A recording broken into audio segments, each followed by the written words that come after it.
Damn right.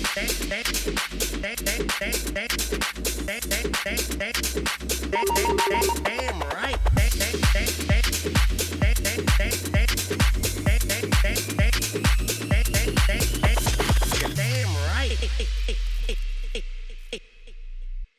Back to the podcast again, and I've got another unbelievable guest.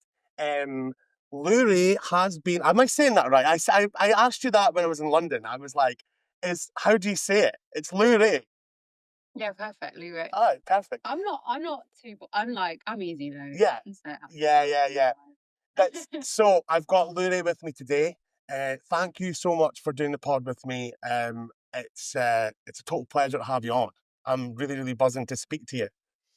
Thank you so much for having me. I'm excited for this. I feel like we're going to have a laugh. It'll be good. From the times I've seen you.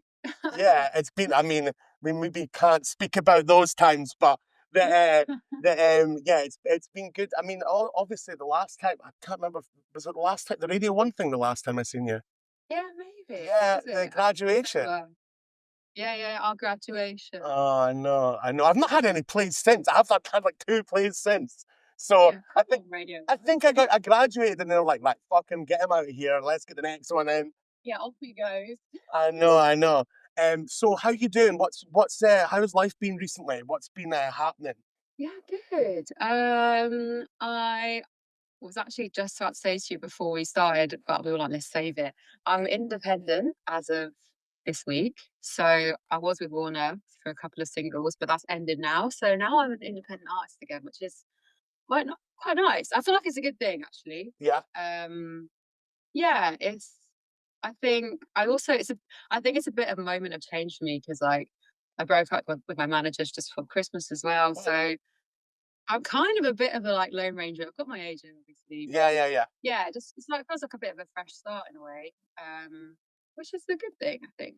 I think it sometimes is. I think you can it'll help you kind of grow a little bit if you have a little bit of change. Like it usually does help, I think. But it's scary.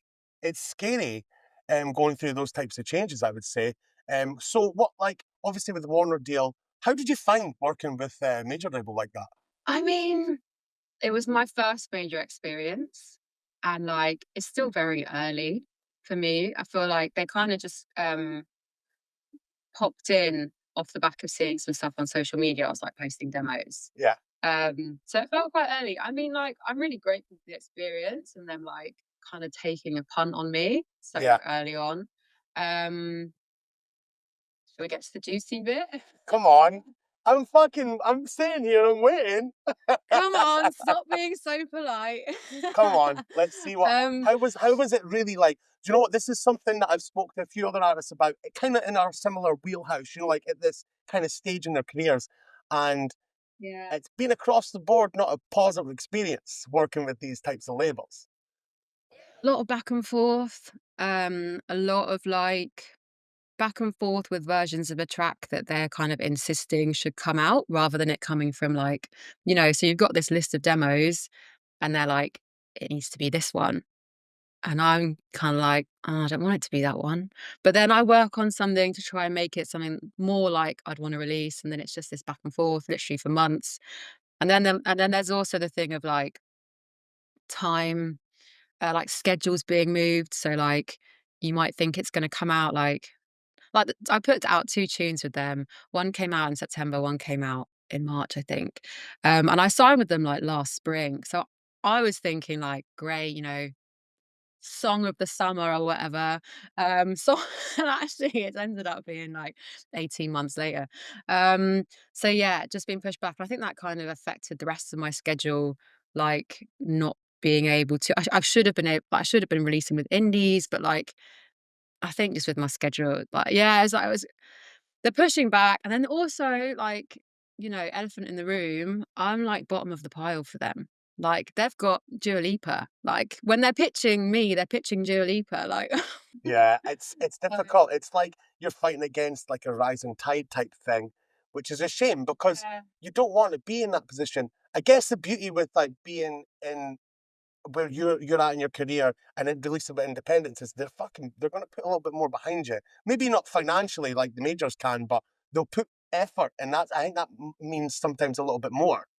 Literally, and I definitely noticed that more with my second single because like the marketing team had changed. And so the people that were there when I signed, who were like really behind it, um, they weren't there anymore. And even though they're sound, the new people are sick, like get on with them as people, but Yeah, like I just wasn't their priority basically. And so it felt a little bit like the music was going out into an empty corridor, which is not what you expect. That's not why I signed to Warner, like, no, you know?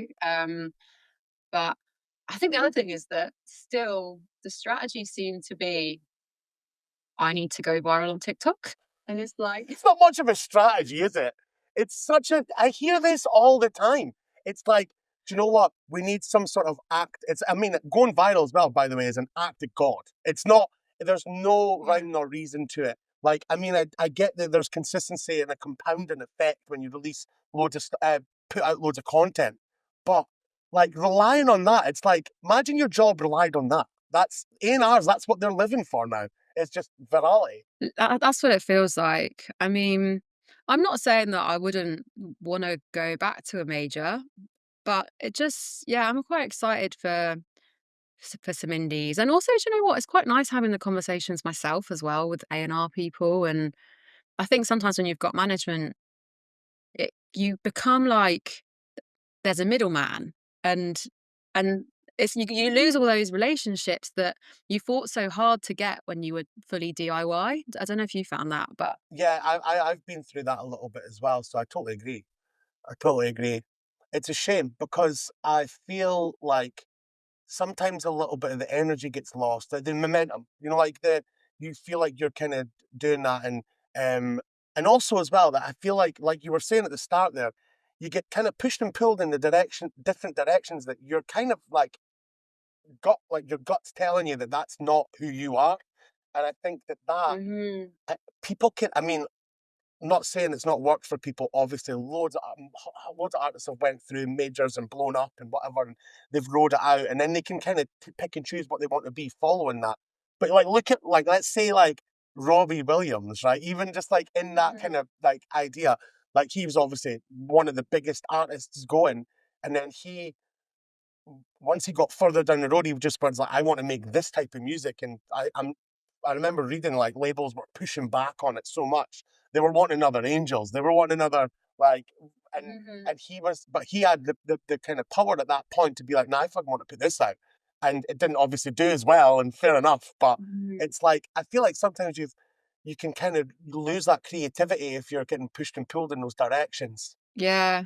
I think as well as a vocalist and producer, like a lot of A&Rs see the vocals and want the vocals, and they want like a song. It's kind of what that's kind of happened a little bit. It's like of the demo tunes, like I want to release tunes that can that like I love the vocal bit, the vocal elements. So like I want there to be that, but I also want to be able to play it in my set. So there's that. But then I think yeah, I guess that's not really their priority as much. I don't know, it's really hard, isn't it? Like it's that gut it was that gut feeling a bit like some of the tunes I really would have liked to release haven't been released yet. And now it's like over a year later and it's like making Do you sure still have it's them? Do you like still obviously do you I don't know how it works, but do you like because they didn't kind of like take any of them tunes, they're still yours, so you can kind of put them out now yourself. yeah. Yeah. And actually I think I could have put them out last year, but it just didn't really happen. So I'm kind of just trying to take the lead a bit now on my schedule. While I am chatting to other managers, but it's quite nice to feel a bit more in control of that stuff. You're free. You're free. You can kind of Agree. set up a fucking label, get a label set up, and get them fucking out. That's it. The conversations I've had recently, I was told multiple different things, right, over the past year, like put loads of tunes out, get something out once a month, and then people were saying hold back, don't put as much things out, and a conversation I had with a guy that's got a publishing deal with a big like they look after loads of labels like Black Books and Black Book and Catch and Release, and they look after Fisher and all these people, right? Mhm. The company's called Circuit Group, and he produces quite a lot of tracks with artists and like with artists, you know what I mean? And he was saying to me yesterday, he was like, one a month, one on a label, one one of your own on your own label the month after, and just piggyback off those label releases. And he was like, he's like, I've watched so many artists blow up because they've consistently done that for a year or so. And Yeah. yeah, and your own label then gets to a point where it's like it's getting decent traction because you're getting this kind of piggyback effect off of the labels that are already known, and they're putting Mm. spend behind things. So it might be a good strategy to run with and get that fucking label set up. Yeah, interesting. Yeah, I've kind of been a bit, like, hesitant to do that. The first couple of releases I ever put out, I self-released. This is a few years ago now, but, like, since then, I've kind of felt like, "Oh, yeah, I wanna build off other labels' audiences." But yeah, the more I chat to other artists, the more stories I hear about, like, tunes going out and, like, the club send not happening, or, like, stuff that you put into their hands, even though you're kinda still doing it anyway, like, you're still sending it out to all your mates and, like, on your DJ list and that kind of thing. But yeah, it's a good bit of advice maybe I'll. They sometimes these labels fumble the ball, and they've got. I mean, like the one good experience I've had is with Southern Fried. They've kind of looked after me throughout the time, and they kind of put a lot of time Mm, and effort into each release that I've put out. They've they've given me a list of things like strategies to kind of promote, and for me that's perfect because I yeah. I'm not good at planning and stuff. So, but I have heard like yourself and other people saying like the some labels just fumble the ball so much, and you're like, Mm. this is my fucking thing. This is my baby that I've created, and you're just fucking dropping I it. know. Like, I've had this in the works, like, tweaking it for the last, like, 18 months. Some stuff, like, it's so long.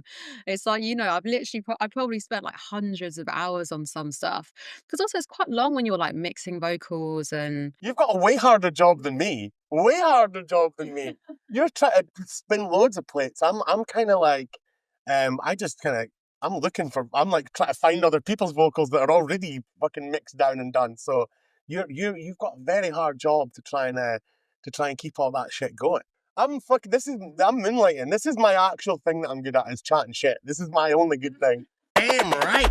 I want to know, right, how you got into this. I know that you're a classically trained musician, right? You're a vocalist, like we've just spoke about.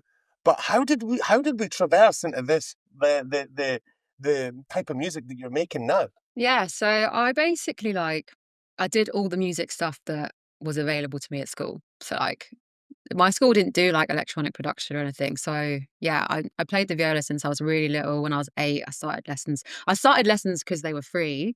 So, just to, like, paint the right picture, I'm not, like, from a family of musicians. You're not disclosure. You're like, you know what I mean? You weren't given a piano when you were 2 years old, a grand piano when you were 2 years old.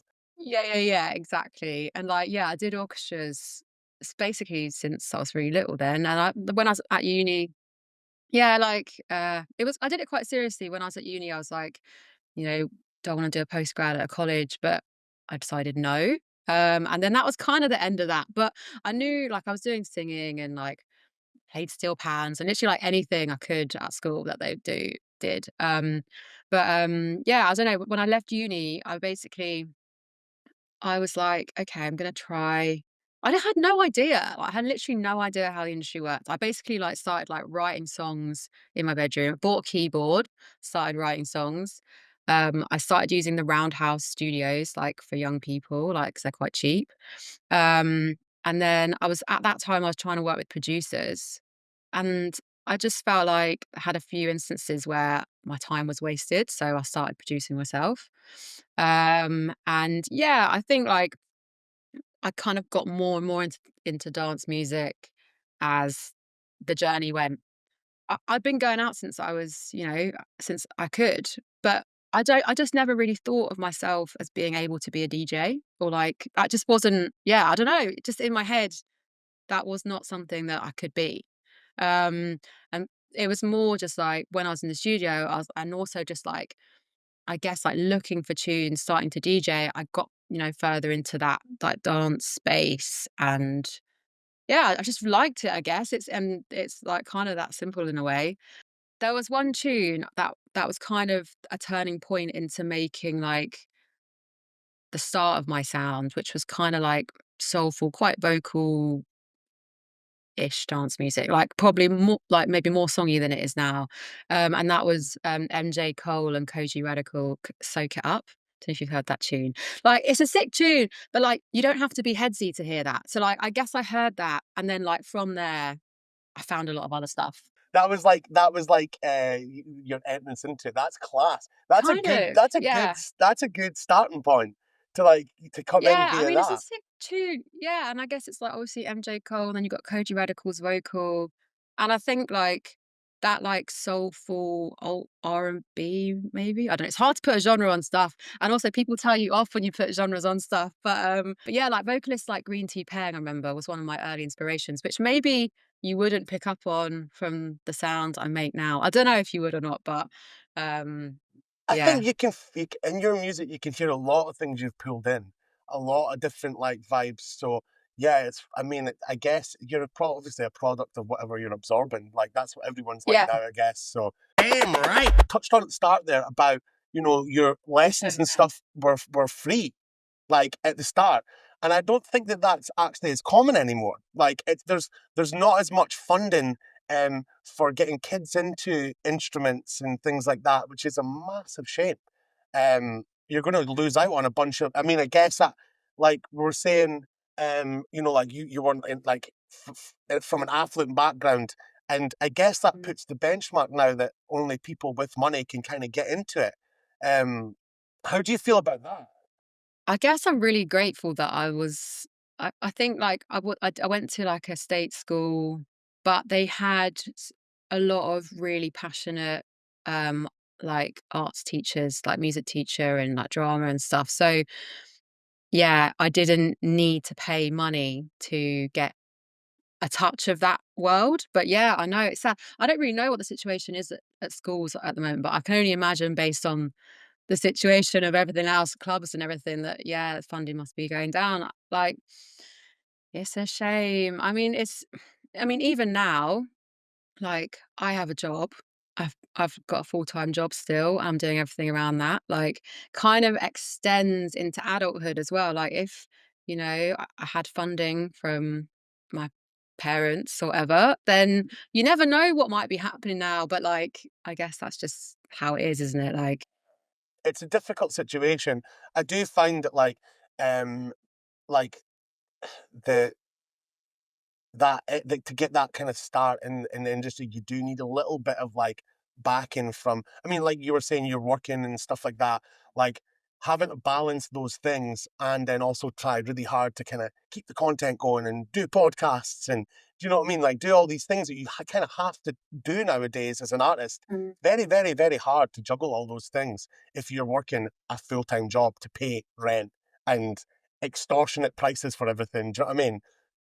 literally, and also, like, trying to go to stuff as well, like, to be active and, like, meet all the people that you're working with and do go to the events that you wanna play at and all that stuff, so, yeah, it's a lot. Sometimes I feel like, I don't know, the self-doubt creeps in, you're like, "Oh, why am I doing this?" Like, blah, blah, it's just silly, it's a lot of work, but then there must be some if you're doing it and you've got a full-time job, there must be something in you that's like That's drawing you in. Yeah. yeah, you must believe in yourself to a certain degree, otherwise why would you be doing it? Maybe it's just the love of it. A lot of Don't people know. give up. I've watched people Yeah. come through the ringer and they just go, "Fuck this! I can't do it anymore." Life gets in the way, I guess. But I mean, Mm. I've been doing this stuff for 15 years, and it's like the past maybe 2, 3 years, it's just kind of starting to kind of click, and I'm starting to find. Post COVID, I think that was the realization. I gave me 2 years where I could kind of act, well, a year and a half. I could kind of focus on what I wanted to do. Um, Same actually. yeah, it was good. Do you know, like, as much as it was obviously a fucking weird time and it was like not great in multiple different ways, and it's probably changed our industry forever. I think that Mm. COVID for me, and obviously you're seeing yourself, it was a total game changer for me. Total game changer. Yeah, being able to, like, go from working at a place in like, for me, it's in the office, like, to going to like, working from home, like, cutting that out and, like, that's kinda carried on now. like working from home most of the time, like it actually makes such a difference. It's I guess look, give it a couple of months and you might have to fucking pack that job in. That's the dream. You know, I said to myself, hopefully they're not listening, but like I said to myself, by June this year, I was like, I kind of gave myself a date. I mean, June is now. We're recording this in June. But I'm close. It's like a tipping, it's kind of just like it's a tipping point, isn't it? I said to myself, like, I want to be making as much money as I would make working so that I can just easily transfer. And then obviously then I, anything I can save in between will carry me through the times when I make less. Um, so it's a very, I feel like I'm being quite sensible, but I don't know. I just don't want to have to get another job. I feel like I've seen a lot of people, my friends do that where they quit and then they have to get another job. And at the moment, it's a good balance. That's smart. That's smart. I've watched people do that when they go, I'm doing it. It's happening." And then 6 months Mm, later, they're like, "I'm fucking struggling." And it's because of yeah. the consistency with the money in this industry and where we're at, like, like this kind of, it's just kind of bubbling away. I think the consistency it's just not there. And people don't get it. People see you doing Mm, something on Radio 1 and they go, fucking hell, he must be doing really well. And you're like, we yeah. don't get any fucking money for that. We get no money for that. You So, might make like £8 or something. I don't know. yeah, I know. I know it was good. It bought me a sandwich. It was fucking Yeah. class. Right. So, what do you think was the moment where you felt like um, things were changing? You're like things were, your music was getting picked up, and it was starting to become a bit more serious. Um, I feel like there were a few people along the way. Um, That, like, I guess I did what I knew. So, like, I worked in radio plugging for, like, 6 months before my current job, and so, like, I knew that, okay, that's something I can do. I can, like, send my tunes out to radio people. So, like, Jams was one of the first people that, like, kind of, I guess, like, took me under their wing, that's what you'd say. Like, she kinda did that a bit, like, I put a remix out on her label. She, like, played me a bit. Um and then I suppose, like, maybe I started working with Rosker, he was really helpful. I feel like all these names, like, anyone in the industry knows that they're the ones who help you first. They've probably, like, helped everyone in the same way. And then I guess Jag started playing bits. But I think probably the first thing that was, like, a bit more of a louder shout was when I did, a remix of It Girl. Um, and that was, like, a year ago in December, like 18 months ago or something. Um, and then basically, so Girls Don't Sing played it at their Coco show, and that had a little moment on social media, basically. That was like kind of the first shout I had, I guess, big shout out. And then I started putting demos of me just playing like here, like playing my um demos and singing like on my Instagram. And then labels started to get involved. So I think it's probably that. And around that time as well, like I started working with my old management. This is about a year ago, just over a year. Did they scoop you up kind of like on that wave when, like, you were getting kind of like played The off on radio? management. Yeah. Well, actually, no. I'd sent demos to one of them like the summer before that December when the It Girl tune came out. And I'd already started having conversations with them from an A&R point of view, and they were like, "Oh, we're starting a management company." So it kind of came through like organically that way.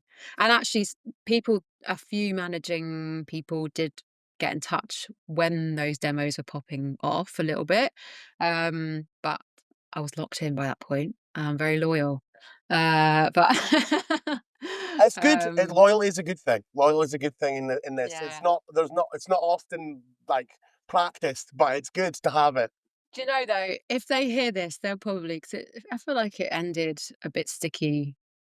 Like I'm sure they probably wouldn't say I was loyal, but I think that's just like the nature of leaving someone. Like, do you know what I mean? Like it's hard It's a breakup. to leave on. It's a breakup.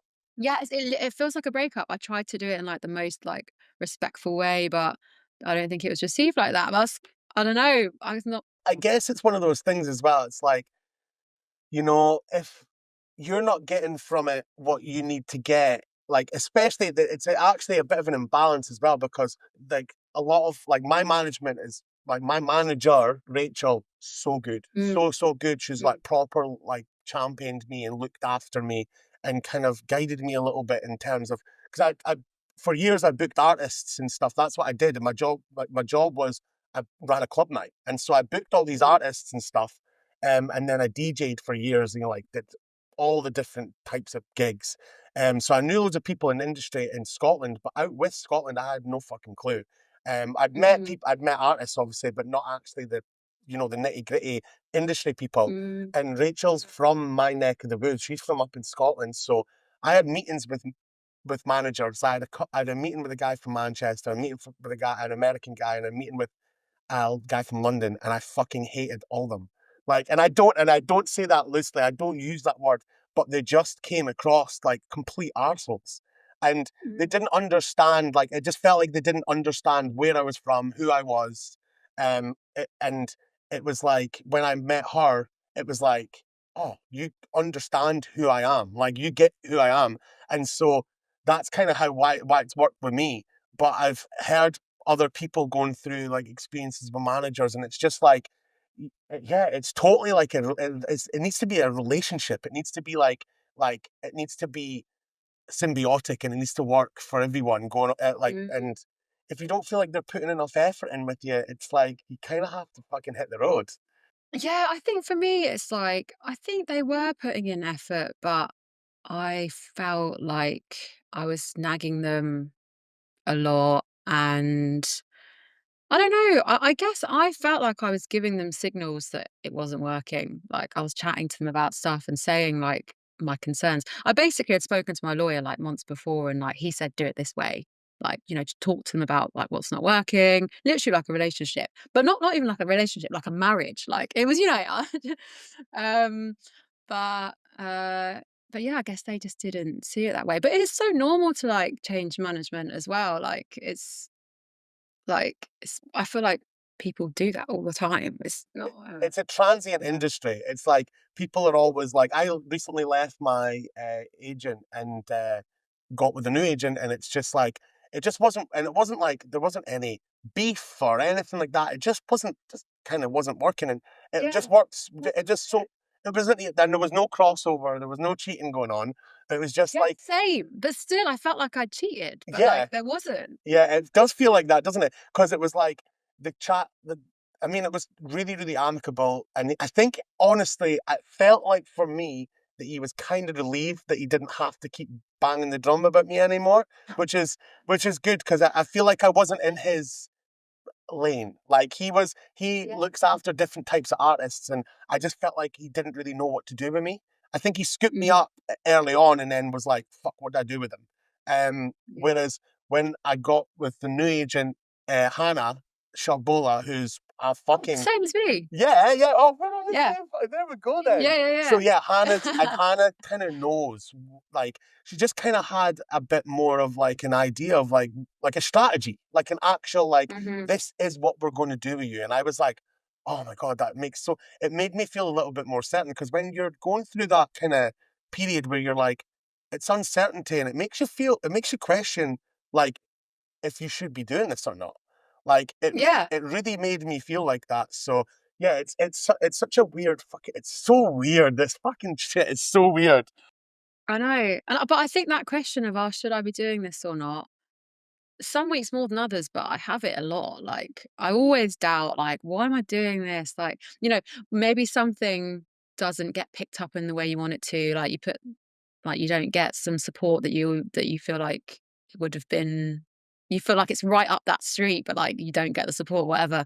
Like, any little thing like that can just like really Derail you. hit well, my Yeah, confidence.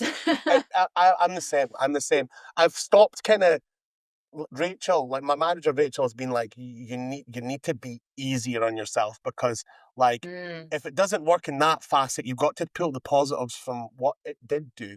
And there's times it's like so funny. It's like you're like you get so disappointed with like, yeah, maybe not getting that play or that person not supporting it, or maybe them supporting it and you just not getting the fucking video of it.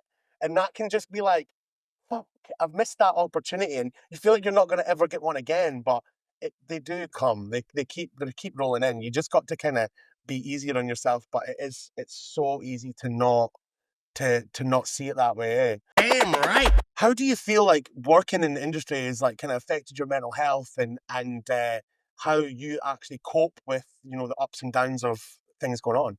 So, I think I am just, like, quite an anxious person anyway, and I realized that even more when as I feel like a lot of people did, everything just got, like, blown up in that way. In lockdown, I basically, like I was just having weird thoughts that were, like, really affecting me, like worries, and I then realized that I have OCD, and looking back, like, I can see that, like, playing out over my life, but, like, there wasn't really any reason to think it was anything other than just, like, anxiety. But, like, I basically now know that what I was having was intrusive thoughts and, like, I couldn't get rid of them. So, I was like so, yeah.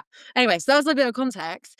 Um, and I mean, the the the silver lining is that, like, I write about, mental health, and I write about a lot of the stuff through mental health in my tunes. It might sound like, like a relationshipy love song, but actually it's kind of coming through like mental health for me at least. So like makes sense to me.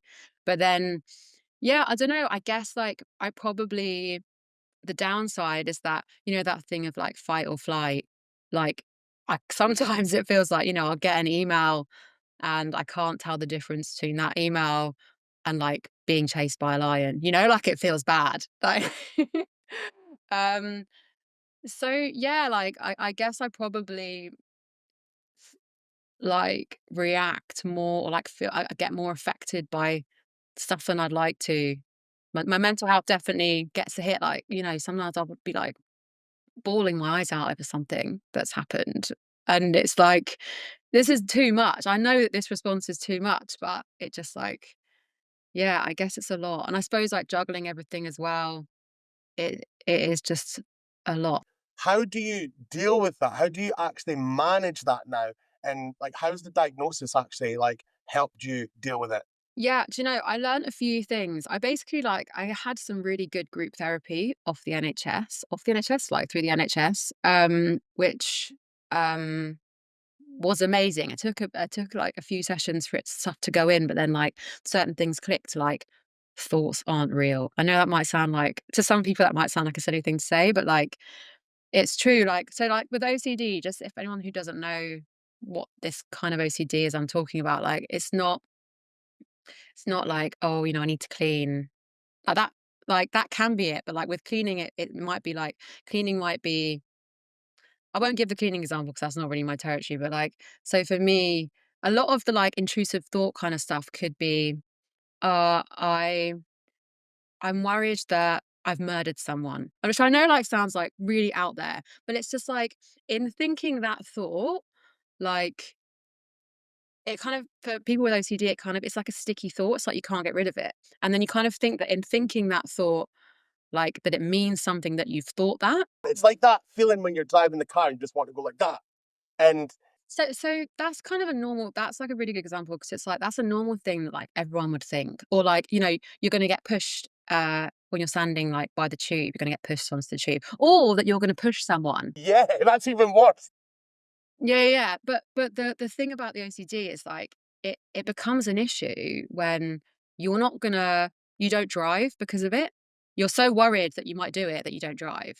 Like, you're so worried that like, won't leave the house to get the tube in the morning because you're worried that you're gonna push someone, even though, like, it's not your values, that's the whole point of it. It's like, it's really nothing to do with you. Yeah. Yeah, it's almost like you're actually on the scale, you're probably, like, very safe, like, the Yeah. safest person.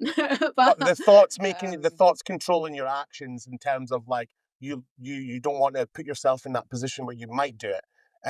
So yeah, yeah, I it's get it's it. it's kind of a That's weird it's like it's such a hard thing to explain, yeah. I and, think we like, did a pretty good being able fucking job there. I think you nailed it there. Damn right.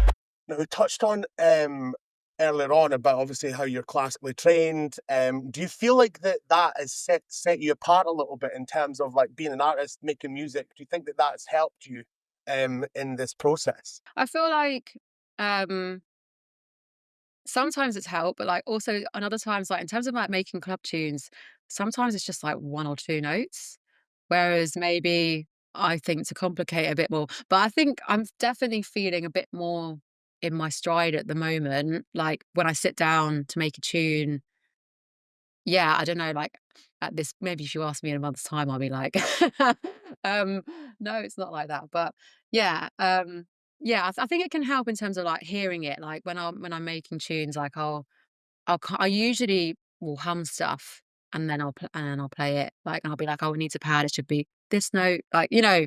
That's amazing. That being able to get it from like here to there is that to me. That's fucking. That sounds ideal.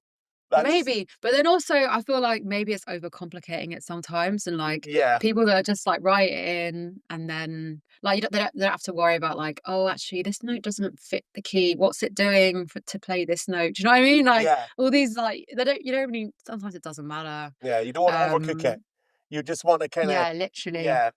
I do sometimes feel. I feel like now that I know more about production, I actually feel like recently I've so I went down a hole of like learning Ableton inside and out, and not that I know it inside out, but really learning what I was using, and I was using loads of VSTs and all these different things, Mhm. and then I got to a point like a couple of months ago where I was like, I'm I'm over thinking all this, like, and I was getting to points where I was like, projects weren't getting finished and stuff, so I stripped it all back, and I just went. I was watching a video. It was actually I can't remember who was speaking about it, but basically they were saying that like obviously because dance music's quite sample based and stuff that like if you're struggling for ideas, it's going back to those original samples and really like you're trying to sample things like drums and notes on a keyboard or whatever, and so I stripped it back and I was using simpler, pretty much simpler in drum rack and just building out tunes that way and sampling like using samples for bass lines and not using Serum anymore, not using Diva. And Really? yeah, I was honestly, and it totally helped me get to a better place in making music because I got rid of all the bullshit and all the different fucking VSTs and stuff. I was getting swamped with it, and I was going through presets and doing all that shit, and I was just like, I was creating presets. It was insane. Same. And, Yeah, I and then know, I know. you get wrapped up in it, don't you? And you're kind of like you're losing the actual point of like I need to make something that people want to dance to, and it's like I don't need to overcook it. I don't need it to make it sound like all these different things and buying all these VSTs, and it's like Yeah. you don't need to do that when you really could just fucking sample a kick drum, sample a fucking hi hat, and you get cooking. Do you know what I mean? Yeah, literally. I think when I first started making music, like when I said like I didn't know anything about the industry, it was like completely true. Like I did not like I basically I got what was I was using GarageBand, but like I didn't know about Splice. I didn't really even like, I was just, like, using one shots on, like, plugins on GarageBand and, like, make trying to make my drum samples.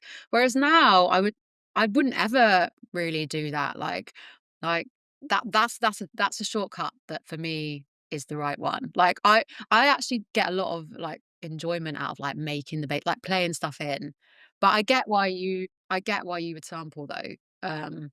But for me, yeah, it's like drum sounds now, like, I usually have like a this was a tip I was given actually um to take a drum loop and then to just layer up your own drums like one shots over it.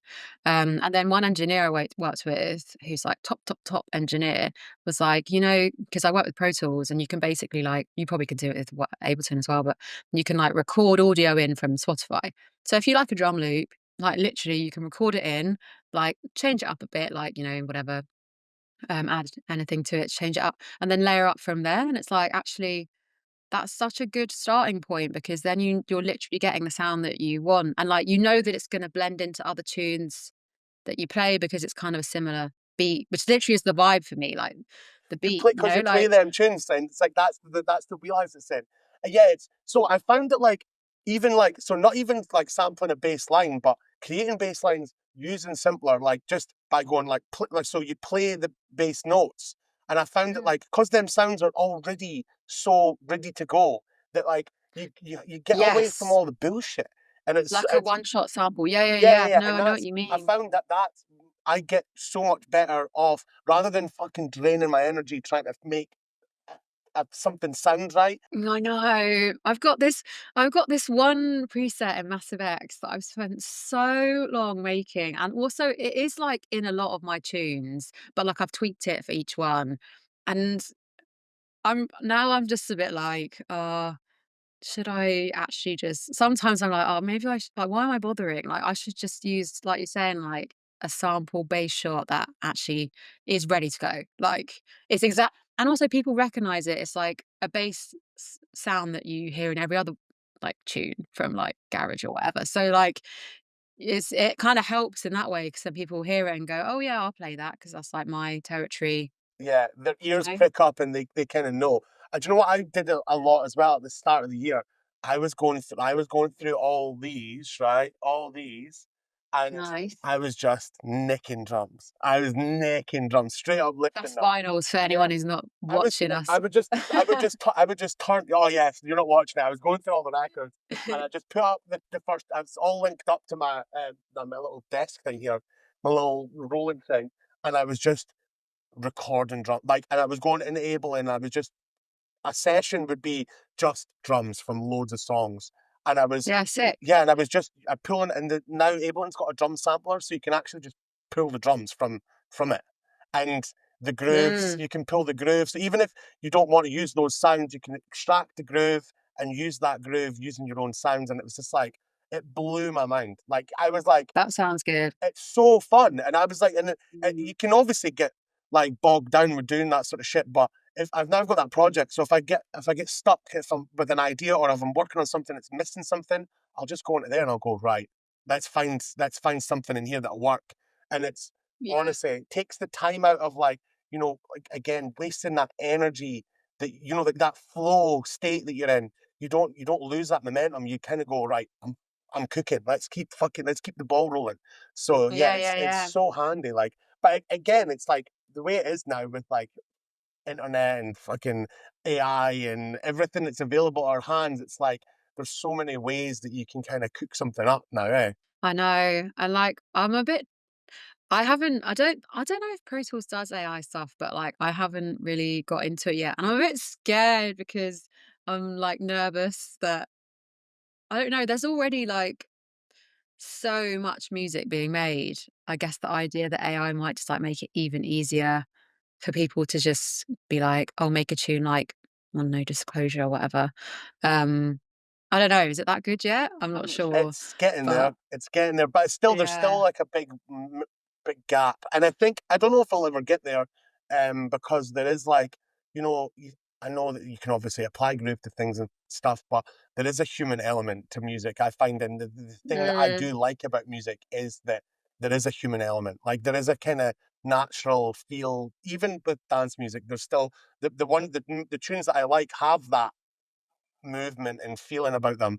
And I've tried using AI a couple of times just for like drums and things, and it's not there yet. Well, what I was using wasn't there yet. So I guess it's probably in the pipeline. We're probably fucked. You know what I mean? I probably have to stick to doing podcasts in a fucking couple of years because they'll They be can't selling off. replicate your humor, can they? No, I mean they might be able to. Damn right. So, how do you feel about kind of navigating the industry just now, where it's quite male dominated? I've seen you obviously speaking about it on social media. We spoke about it as well a little bit. Um, how are you finding that? I feel like it probably has changed a lot, like for the better, but then it still does feel like a boys' club. Um, and I don't know. Yeah, I know you've seen this, but like on my Instagram this week, that was like quite a good example of this, where I feel like this might not have happened to a bloke, but basically a DJ wrote on one of I posted a video of me like playing keys and singing. It was like a demo of mine, and I wrote on it like nostalgic UKG. Nostalgic in that there's like feelings of nostalgia. Like it's about me feeling nostalgic. And UKG, there are like UKG elements, but it's more like speed garage elements. Okay. But that's all the context I didn't have time to write, like I wrote literally like the short thing to like as a title. And then this guy wrote on it, what did he write? Shall I find it? Get it up. Okay, so this DJ wrote, calling this UK garage is really stretching it. And I basically like it was kind of worse for me because it was like written by somebody who's like in the scene, like been around for, I don't know, since the 90s, I think they write in their like bio or something. Um, and they obviously felt the need to call me out. And so like I replied to their comment by saying, like, it's got speed garage drums and a respace. But like, I get that it's not like straight up like, I don't know, LB or whatever. Like, but if you also like if you know me at all, like, that I talk about garage all the time. Like, like, he basically I put it on my stories. I was like, I thought I have to say something because he's called me out. So I put it on my stories. I was like, sorry for stretching it. And they're like, a silly, like, oh, cheeky emoji. And then he like got in my DMs and basically, What did he say? yeah, like, so he started off by saying, if you'd care to explain to me how you think I'm wrong, I'm all ears. Oh, oh And my then God. literally, I know, it's like it's weird, isn't it? Because I couldn't see him as a troll at first because I thought, "Oh, you're a DJ. We've got, like, a lot of mutual friends. You were on Rinse FM maybe, or, like, I saw there was, like, bits of Rinse FM on his thing. I'm on Rinse FM." It's like, we're in the same circles. Um, but actually, like, I think the kind of stuff that he's saying is, like, quite trolly stuff. I mean, going through the effort to leave the comment in the first place. I spoke to Charlie about this the other day. Going through the effort to leave a negative comment, it takes you have to think to do it. So Mhm. it just sounds like he's fucking aggravated and he's splitting hairs. He's splitting hairs. Yeah. Instead of being like, so either you don't, if you're really, really that aggravated, don't comment at all. Don't engage. And if he was like, if he did have an actual point to make, there's a way to make it without being a dick. We all know. Mhm. So it seems like a waste of Well, yeah, energy. because, like, actually, if he'd have just started a conversation being like, um, I don't know. I mean, I don't wanna be like, he could have said something nice and then said something nasty, but, like, but he could have just, like, invited a conversation about it instead, like, basically, the response that he then like, I responded a really short message, and he gave me, like, quite a big chunk of a reply. Part of it said, like, if you're gonna that I was that you invite someone to comment on a public platform, which is, like, kind of a troll thing to say. Um, and I mean, he also wrote, like, "Wish you all the best at the end," but at the same time, it's like, you do you, though. Like, I don't No, think he you have to doesn't. do that. He doesn't. I'm telling you right now, he does not. I'm going to be honest with you. Yeah, I don't think he does. Like, oh, spoiler, he doesn't. Um, but I was so close to replying and, like, sending him a mix I'd done, like, I did, like, a speed garage special, like, I don't know, like, maybe 8 months ago or something on my Rinse show, which was, like, speed garage over the last, like, 30 years. Like, I could have sent him some of my tunes that were, like, maybe a bit more obviously speed garage. I could have said to him, "Oh, yeah, I said UKG, but actually I meant, you know you know, UKG is the umbrella term, I meant speed garage." Like, but I just thought, "Do you know what? I'm not gonna do this with you. Like, you don't care. Like, you actually don't care, like, what my reasoning is. Like, you've made up your mind already, which is why you said it in the way you did and why you've, like, jumped in my DMs like that." Anyway. I mean, let's put a positive spin on it. Those types of negative engagements do really well for posts. So, um, like the more I know it sounds like that's the only positive spin on it, but like I honestly want people to comment shit like that. So I could, but then I will go because I choke for that. But no one seems to ever fucking do it with me. Oh, I mean, I've had Oh. one. I had one last week on YouTube saying that like I was as a video of me and I'm like DJing and I'm turning the space on the mixer up Feels good. and then I'm turning it Yeah. off and then I'm turning it up again so you can kind of let it breathe. Mhm. And Mhm. he's like, "You're not doing anything with that knob." And I was like, so I explained it to him and then he went, "In further inspection, it doesn't even look like the decks are on." And I was like, "Are you for real?" I was like, am I going to be fucking standing up there doing nothing? I was like, it would, for one, I would be bored at my fucking head. And two, the gateway to DJing nowadays is so fucking easy. So it's like, it doesn't make sense to me. I was like, and then followed, I commented back, went fucking, I kind of went in and was like, look, mate, like, it doesn't make sense what you're saying. And then he went, oh yeah, thanks for thanks for letting me know, blah, blah, blah. It just looked like the decks were off. Would there be any, do you have any advice for a DJ starting out? And I was like, are you for real? I was like, you've just came in fucking calling me out and now you're asking for advice. It's like, It's funny, like, was that a person or was it like a bot? I don't know, like, not like a bot, but like, why is that actually somebody who is starting to learn DJing, or is it like someone who's like trying to, I don't know, get engagement on the app and like, I don't know. I don't really have no they idea. had no videos. It was like they were liking videos and commenting videos, but not like loads, just a few. And there was a couple of like, it was just bizarre. And I was just like, I actually gave them advice. And I was like, I made like a 4-stage advice. And then my final thing was like, stop commenting negative shit on people's videos if you don't have a fucking clue what you're speaking about.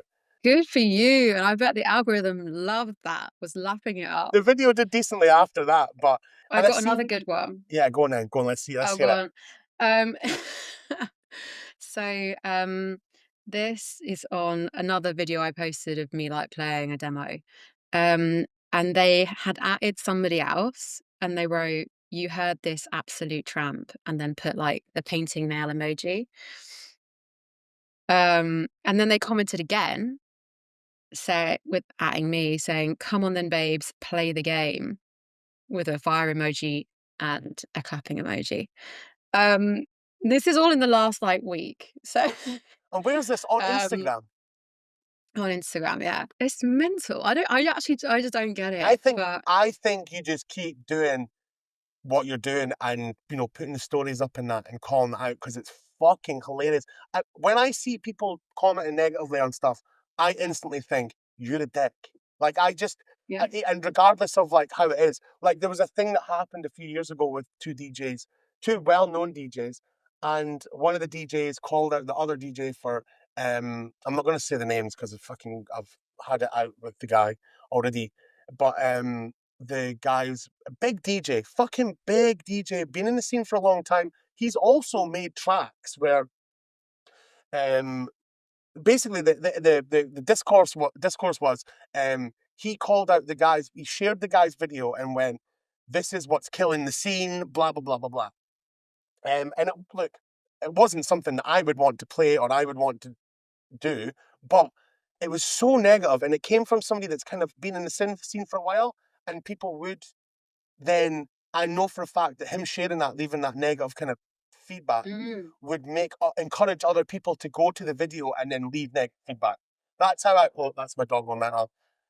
So I knew that from that. So I commented back going like, he was kind of saying stuff about like, like there was no skill involved in what he was making, and he was just kind of piggybacking off the back of like a fucking one-hit wonder type thing.